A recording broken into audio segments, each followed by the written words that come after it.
there were bunk beds. And I said to him, I said, "Oh my God, are you expecting grandchildren?" And he said, "No, these are for the girls." That's architect and interior designer Robert Couturier. He was hired by Jeffrey Epstein in 2010 to work on his island. He worked for a few months and then he quit. Couturier told the FBI that one of the reasons he decided to quit were those specific demands from Epstein. Especially for the bunk rooms, they had to be for girls, hence pink and these sorts of things. So there's no mistaking this wasn't for women. There's no mistaking. You don't put women on bunk beds, I'm sorry. There was another little room with computers, and I said, "What is this room?" And he said, "This room is for the girls when they have fun and they play with their computers." The whole house was very odd because we were on the beach and the house had heavy dark curtains everywhere. The windows were never really opened. It felt terrible.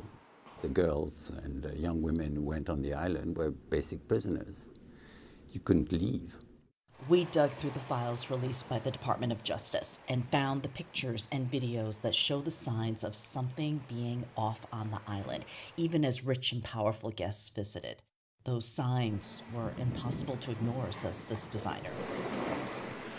What do you think about the people who did go to the island and say they never saw anything? Listen, I think you can decide that you're blind. You can decide that you only want to see what you want to see.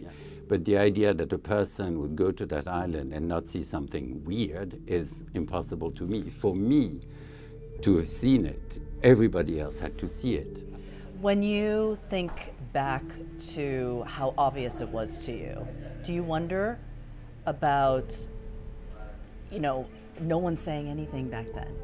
I've been wondering for the last 15 years. If in 2010 I knew it and we all knew it and I was interrogated and nothing happened, and that we could have saved so many young women that wouldn't have had to go through what they went through.